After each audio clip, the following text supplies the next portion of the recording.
For more than 2 decades, Matt Lauer was not simply a television personality. He was a fixture of American life. Every morning, millions of households woke up to his steady voice and familiar presence on NBC's Today Show.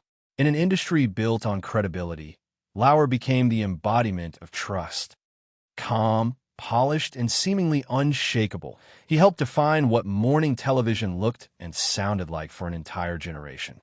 At the height of his career, he earned up to $25 million a year and stood among the most powerful figures in broadcast journalism. To the public, Matt Lauer represented stability. He delivered breaking news, interviewed world leaders, comforted audiences during national tragedies, and balanced hard reporting with warmth and humor. Viewers felt they knew him. That sense of familiarity was his greatest asset, and ultimately the illusion that made his fall so shocking. Everything changed in November 2017. One internal complaint was enough to unravel a career that had taken decades to build. Within 24 hours of receiving the report, NBC fired Lauer and terminated his contract for cause. There was no drawn-out investigation made public, no gradual exit, no opportunity for him to shape the narrative. His dismissal happened so fast that even his closest colleagues learned the news moments before they were forced to announce it live on air. A man who had dominated morning television for over 20 years was suddenly gone. As the days passed, the story grew darker. What initially appeared to be an isolated accusation quickly expanded into multiple allegations spanning years. Women who had worked at NBC began describing a pattern of behavior that contradicted everything viewers believed they saw on screen. The most disturbing detail to emerge was the existence of a hidden button under Lauer's desk, allegedly used to lock his office door from the inside. A symbol of prestige and authority was reinterpreted as something far more sinister. To understand how such a collapse was possible, it is necessary to look back at who Matt Lauer was long before he became a household name. Born in New York City on December 30th, 1957, he was raised between two contrasting influences. His father embodied discipline and structure, shaped by immigrant roots and a strong work ethic. His mother came from the world of fashion and image, where appearance, presentation, and perception mattered deeply. From an early age, Lauer learned how to navigate different worlds and adapt to expectations. These early lessons stayed with him. Long before journalism school or network studios, he was absorbing how performance, composure, and confidence could command attention. Those traits helped him rise quickly in television, even without following a traditional path. They made him effective, admired, and powerful, but they also laid the groundwork for a double life. One that would remain hidden for decades, until the moment it finally destroyed everything he had built. By the early 1990s, Matt Lauer was no longer just another ambitious broadcaster chasing airtime. He had become something far more valuable inside NBC, dependable. At a network where careers were often defined by a single misstep, Lauer built his reputation on never missing a beat. He showed up early, stayed late, and said yes to everything. Morning news, midday segments, evening fills, weekend shows. If NBC needed someone reliable, Lauer was the call. Those years were brutal. He often worked across multiple programs in the same day, shifting tone and energy without complaint. One moment he was delivering serious news, the next he was easing viewers into their morning with light conversation. This versatility made him indispensable. Executives noticed that he didn't challenge authority, didn't create public friction, and didn't demand attention. Instead, he absorbed pressure and delivered results. In a corporate media culture, that combination was rare and extremely valuable. When NBC officially placed him on the Today Show in 1994, the program was struggling. Ratings were slipping, and competitors were gaining ground. Lauer's arrival coincided with a shift in tone. He was not stiff or distant like traditional anchors. He smiled easily. He listened. He made guests feel comfortable. Viewers didn't feel like they were being talked at. They felt included. Within a few years, the show regained momentum, and Lauer became central to its revival. As his popularity grew, so did his power. By the late 1990s, Lauer was no longer just an anchor. He was an institution. His Q rating soared, advertisers loved him, and NBC rewarded him accordingly. Multi-million-dollar contracts followed, eventually reaching an annual salary that rivaled Hollywood stars. But the most important thing he gained wasn't money. It was influence. Inside NBC, Lauer became untouchable. He filled in for legends, stepped into primetime roles, and expanded beyond morning television. His long-running work on investigative and documentary programming further solidified his image as a serious journalist, not just a friendly face. He straddled entertainment and hard news in a way few others ever managed. This dual identity made him invaluable to the network and difficult to challenge. On camera, his chemistry with co-hosts helped humanize the show. With Katie Couric, the dynamic felt playful and intimate, blurring the line between professionalism and flirtation in a way audiences found charming. The show began to feel less like a broadcast and more like a shared morning routine. Viewers trusted him not only with headlines, but with emotion. During national tragedies, his calm delivery offered reassurance. During lighter moments, his humor felt effortless. But power in media rarely exists in isolation. It reshapes the environment around it. As Lauer's influence grew, so did the imbalance between him and the people who worked under him.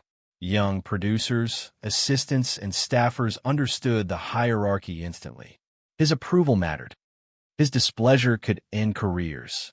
Complaints, even whispered ones, carried risk.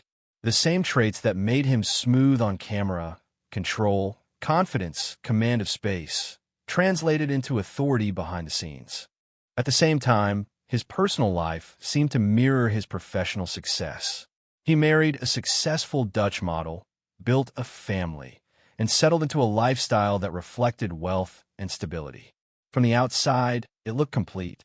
A powerful career, a beautiful family, and public admiration. Few questioned it. Fewer still wanted to. This was the peak of Matt Lauer's empire. A man who woke up America every morning, trusted by viewers and protected by the system that benefited from him. The structure around him rewarded silence, normalized imbalance, and discouraged resistance. What was happening behind closed doors remained invisible, not because it was unseen, but because no one felt safe enough to force it into the light. And when that light finally came, it would expose not just one man, but an entire culture that had allowed him to rise unchecked for decades. By the early 2000s, Matt Lauer appeared to have reached a kind of professional permanence that few broadcasters ever achieve. He was no longer climbing, he was installed. His presence on Today felt inevitable, as if the program itself had been built around him. Inside the network, his name carried weight. Decisions bent around his schedule. Segments were shaped to his strengths. When he spoke, people listened, not because he demanded it openly, but because everyone understood what he represented to NBC. At the same time, his private life was moving just as quickly. In 1997, he met Annette Roque, a young Dutch model whose life and background were far removed from the controlled chaos of American morning television. Their relationship accelerated with startling speed. Within months, they were married. The pairing fascinated tabloids. One of the most recognizable men on television, with a striking European model nearly 2 decades his junior. To the public, it looked glamorous, modern, and aspirational. They built a family quickly. Children followed, along with sprawling homes and carefully curated appearances at public events. From the outside, it seemed that Lauer had achieved the ideal balance: professional dominance paired with domestic stability. He spoke openly about loving fatherhood, about cherishing quiet moments away from the studio lights. These statements reinforced the image audiences already believed in. The man who felt safe every morning on television must surely be safe at home. But cracks appeared earlier than most people realized. In 2006, while pregnant with their 3rd child, Annette Roque filed for divorce. The filing sent shockwaves through both the media and NBC's inner circles. The allegations were severe. She accused Lauer of emotional cruelty, controlling behavior, and psychological mistreatment. The language in the documents painted a picture radically different from the one viewers recognized. It suggested a man prone to anger, obsession with control, and humiliation behind closed doors. For a brief moment, the possibility of exposure hovered in the air. If the divorce proceeded, uncomfortable questions might follow. Yet just weeks later, the filing was withdrawn. The couple announced they were reconciling and entering counseling. The story faded almost as quickly as it had emerged. For many observers, it became just another celebrity marriage scare, resolved quietly and without consequence. What few considered was what that withdrawal actually meant. The marriage continued, but the underlying issues did not vanish. Friends later described a relationship that looked intact but felt hollow. They lived parallel lives under the same roof, maintaining appearances while emotional distance grew. The reconciliation preserved Lauer's public image, but it also ensured that earlier warning signs never received scrutiny. The moment passed, and the system moved on. Meanwhile, Lauer's authority at NBC only deepened. He signed increasingly lucrative contracts, eventually reaching an annual salary reported to be around $20 million. That figure was not just compensation, it was leverage. He generated ratings, attracted advertisers, and symbolized continuity. In an era of rapid media change, Lauer represented something stable, familiar, and profitable. Networks do not easily challenge figures like that. Behind the scenes, however, a different reality was taking shape. Staffers understood the hierarchy immediately. Lauer's favor could elevate careers. His displeasure could stall them. Young producers and assistants learned to navigate carefully, to avoid conflict, to stay silent. The workplace culture around him did not encourage confrontation. It rewarded discretion and punished disruption. Complaints, if they existed, rarely traveled far. The first serious allegation that would later become public traced back to the 2014 Winter Olympics in Sochi, Russia. At the time, the event was a professional high point. Lauer was one of NBC's most visible figures, broadcasting to millions from an international stage. According to later reporting, it was during this assignment that a young NBC employee accused him of sexual assault in a hotel room. The allegation did not surface publicly then. It remained buried, confined to private knowledge and internal silence. That silence mattered. It allowed normalcy to continue. Lauer returned to New York, resumed his role on Today, and continued interviewing presidents, celebrities, and survivors of tragedy. Viewers trusted him with their mornings. Colleagues worked alongside him. The machinery of television rolled forward as if nothing had happened. Years later, when the complaint finally reached NBC leadership in November 2017, the response was swift and severe. Within a single day, Lauer was fired. The speed of the decision suggested that the network believed the accusation was credible and that it was not isolated. Almost immediately, more women came forward. Their accounts described similar patterns: harassment, coercion, misuse of power, stretching back years. As these stories accumulated, a disturbing picture emerged. This was not about one incident or one misunderstanding. It was about an environment where influence shielded behavior and where silence became a survival strategy. Reports described a hidden locking mechanism under Lauer's desk, inappropriate gifts, invasive questioning, and retaliation when advances were resisted. Each detail stripped away another layer of the persona America thought it knew. For Lauer, the fall was absolute. One morning, he was a cornerstone of American media. The next, he was erased. No on-air farewell. No public defense from the network. His name was removed from branding, archives quietly adjusted, and the show moved on without him. In television, memory is short, and the schedule never stops. What remained was a reckoning, not just with Matt Lauer the man, but with the system that had elevated and protected him. His story forced uncomfortable questions about power, accountability, and how long misconduct can remain hidden when success makes someone too valuable to challenge. This was no longer simply the story of a fallen anchor. It was the story of how trust can be manufactured, maintained, and ultimately betrayed, on a scale large enough to fool an entire nation. When the story finally broke, it did not arrive as a single explosion. It came in waves. The first shock was the speed of Matt Lauer's dismissal. The second was the realization that his removal had not been triggered by a misunderstanding, but by something NBC leadership believed was serious, credible, and part of a broader pattern. What followed was a slow, relentless dismantling of the image America had trusted for decades. Within hours of his firing, questions flooded the network. How could behavior of this magnitude exist for so long without intervention? Who knew? Who looked away? NBC insisted the complaint that ended Lauer's career was the first time executives had received such an allegation.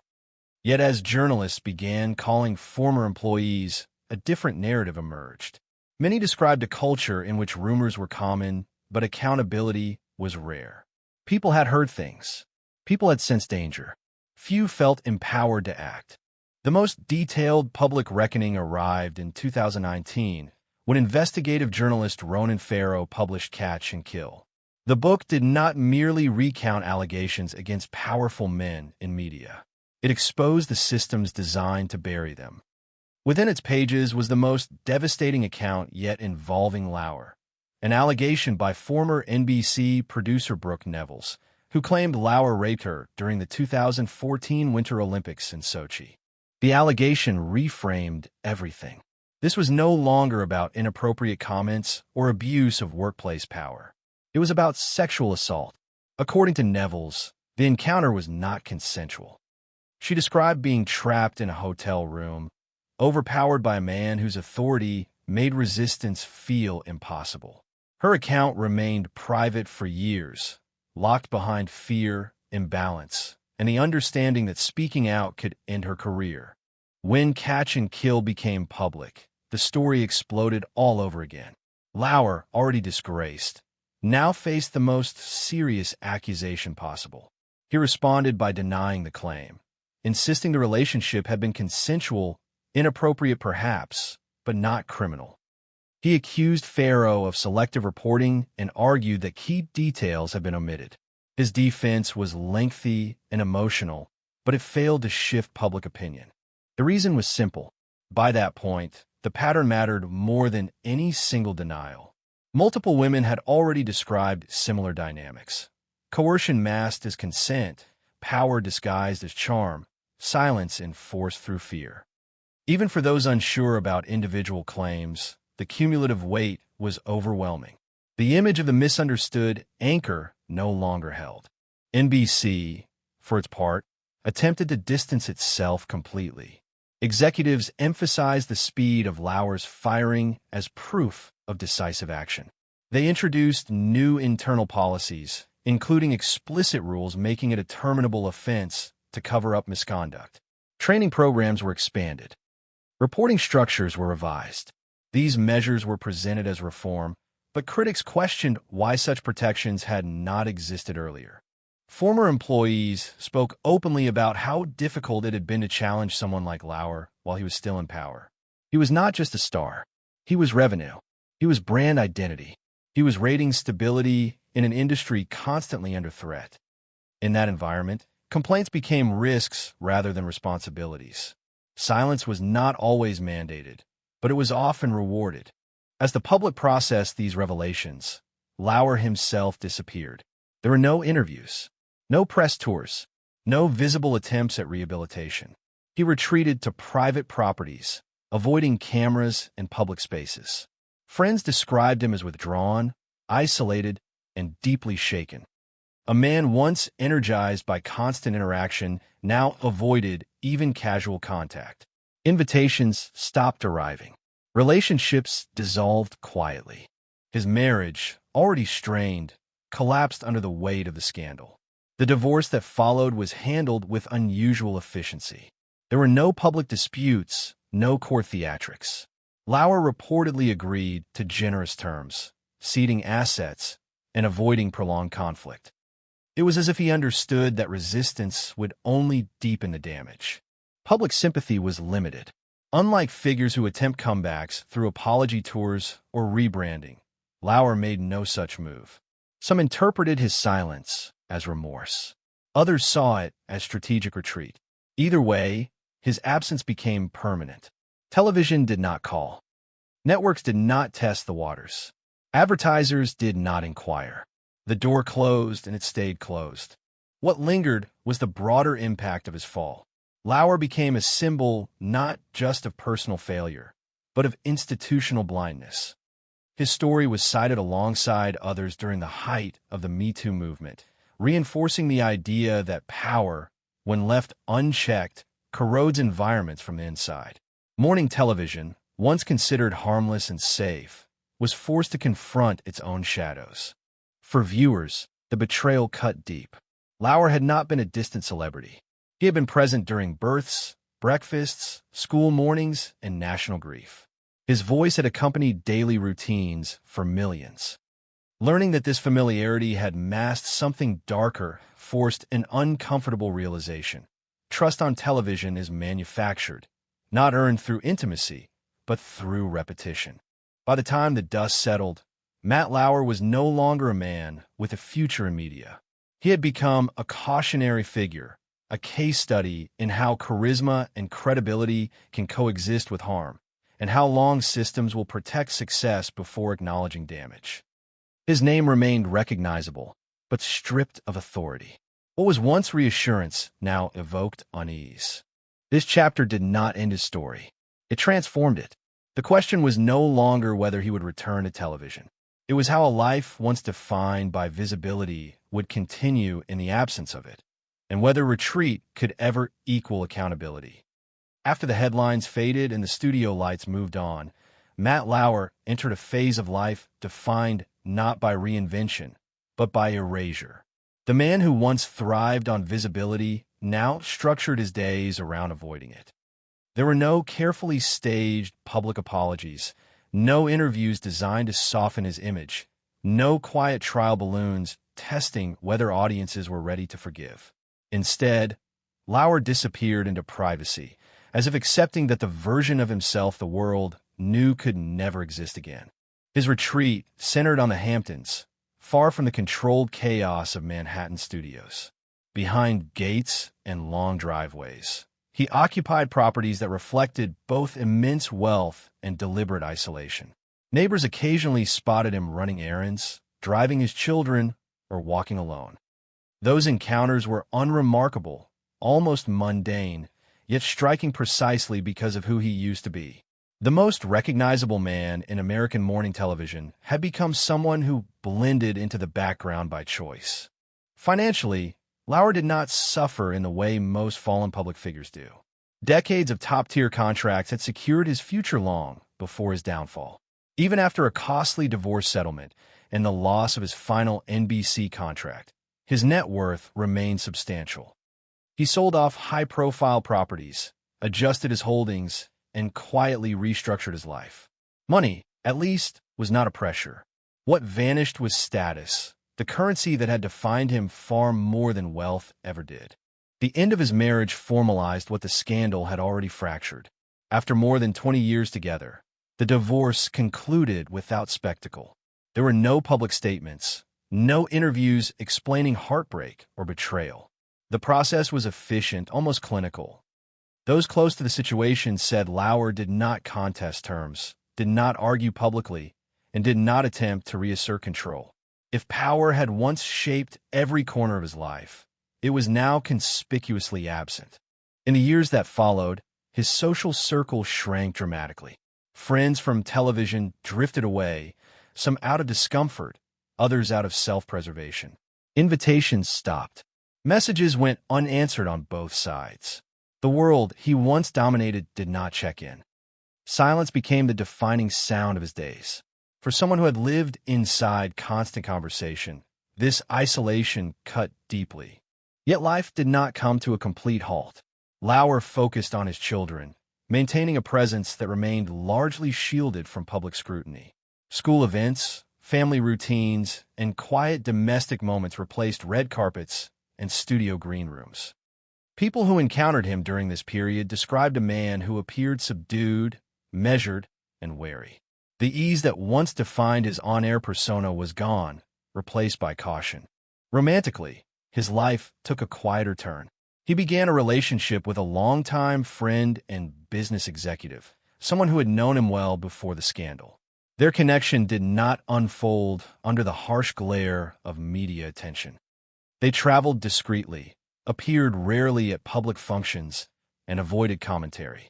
It was a relationship defined by discretion rather than display, suggesting a deliberate rejection of the performative life he once lived. What never came was a professional comeback. In other industries, fallen figures sometimes reemerge in smaller roles or behind the scenes. In television, especially morning television, trust is the product. Once broken at that scale, it cannot be rebuilt quietly. Networks understood this. Advertisers understood it. Audiences, still processing betrayal, had no appetite for his return. The silence surrounding his career was not accidental. It was final. Occasionally, speculation surfaced. Would he write a memoir? Would he speak publicly to tell his side in full? Each time, nothing followed.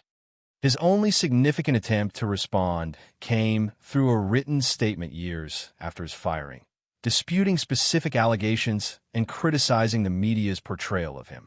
The response landed softly, then disappeared. It changed nothing. By then, the story had moved beyond rebuttal. What remained was a kind of suspended existence. Lauer was not imprisoned, not publicly rehabilitated, not forgiven, and not actively punished beyond social exile. He existed in a gray zone that many powerful men occupy after disgrace, financially secure, legally untouched, but permanently removed from influence. It was not redemption. It was survival. As time passed, something subtle shifted. Those who reconnected with him years later described a man less defensive, less volatile, but also less defined. Without the role that had structured his identity since his 30s, Lauer faced the quiet task of understanding who he was without an audience. There were no producers to please, no ratings to chase, no scripts to guide his tone. Just unstructured time. In that sense, his punishment was not spectacle, but disappearance. He did not fall in a blaze of final confrontation. He faded. The cameras turned elsewhere. Morning television continued without him, reshaped by new faces and new rules. Viewers adjusted. Rituals changed. The space he once occupied closed behind him. Matt Lauer's life, after fame, offers no clean resolution. There is no clear moral arc, no public reckoning that satisfies every question. There is only the quiet reality of a man who once spoke to millions now living among the anonymous, carrying a legacy that cannot be outrun but also cannot be relived. His story did not end with justice or redemption. It ended with absence. And in the world he once ruled, absence was the one thing he had never known. With the distance of time, Matt Lauer became less a person in the public imagination and more a symbol. His absence from television did not erase him. It reframed him. For years, his voice had been synonymous with reassurance, routine, and familiarity. After his fall, that same voice existed only in memory, reshaped by everything audiences had learned afterward. The contrast was jarring. It forced viewers to confront an uncomfortable truth about how easily trust can be constructed and how long it can conceal harm. The impact of Lauer's downfall extended far beyond one career. Morning television, once considered a relatively safe and insulated space, was suddenly scrutinized with the same intensity as Hollywood film sets and political newsrooms. The scandal helped dismantle the myth that harm only thrived in dark or fringe environments.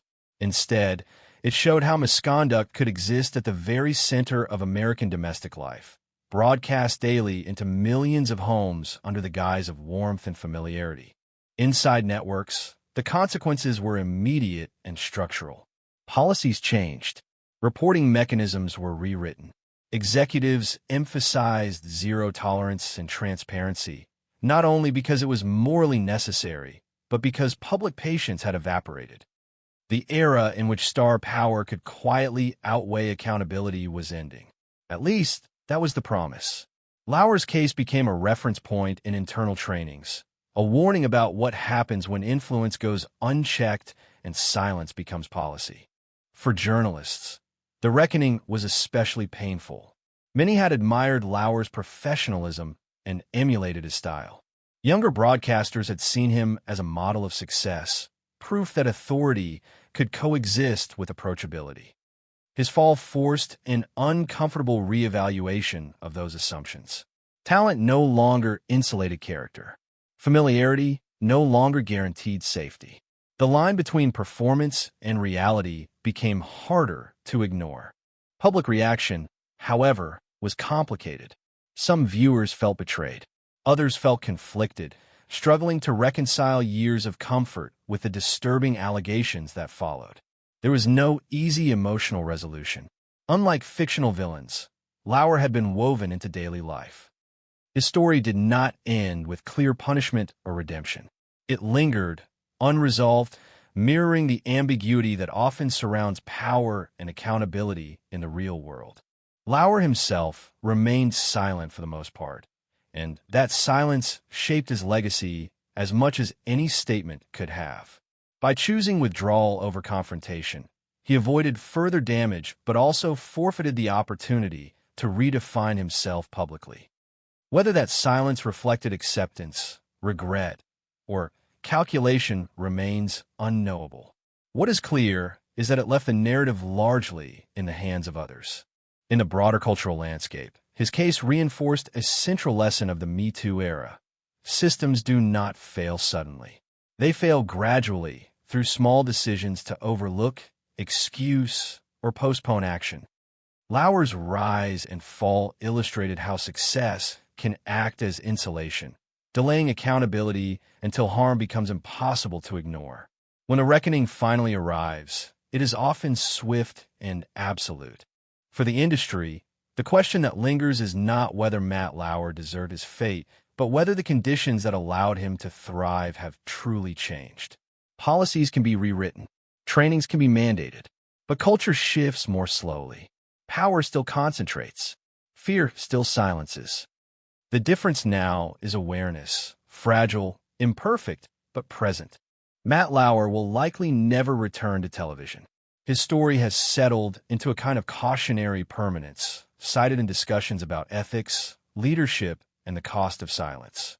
He exists as a reminder that charisma can mask coercion, that trust can be engineered, and that harm does not always announce itself loudly.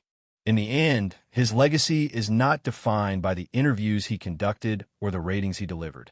It is defined by the reckoning he helped trigger, a reckoning that forced institutions, audiences, and an entire industry to confront the uncomfortable reality that the most familiar faces can sometimes hide the deepest shadows.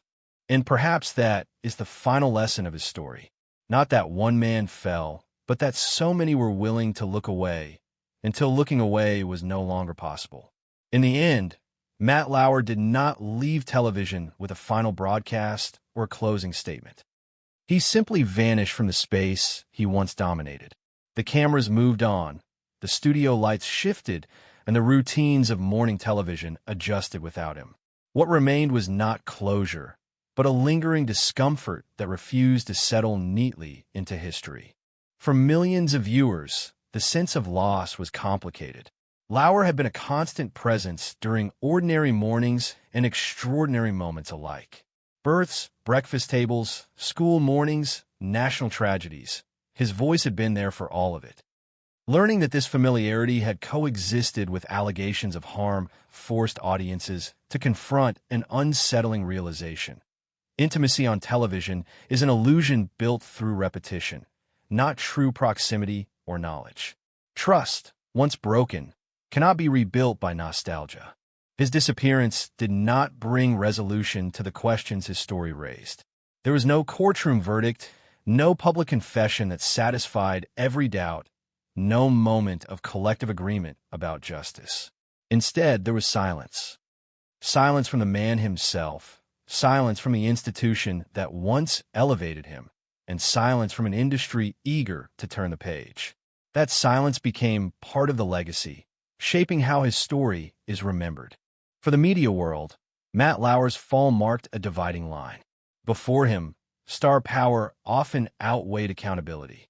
After him, at least in theory, the balance shifted. Policies changed. Awareness grew. Yet the deeper question remains unresolved. Has the culture truly transformed, or has it simply learned to hide its failures more carefully? Power does not disappear when one figure falls. It relocates, adapts, and waits. Lauer now lives far from the glare that once defined him, financially secure but publicly erased. He is neither rehabilitated nor redeemed, neither imprisoned nor forgiven. His life continues in private, detached from the role that once gave it meaning. In that sense, his punishment is not spectacle but absence, a quiet existence shaped by what can no longer be undone. His story endures not because of who he was, but because of what he represents. A reminder that harm does not always come from obvious villains, that trust can be manufactured, and that systems often protect success until they are forced to confront damage. The familiarity that once made him comforting is now what makes his fall so disturbing. And perhaps that is where this story must end, not with judgment but with reflection. If someone so trusted could fall so completely, what does that say about the structures we rely on, the figures we elevate, and the silences we tolerate? When the next familiar face appears on our screens, offering reassurance and routine, will we ask harder questions, or will we once again choose comfort over truth?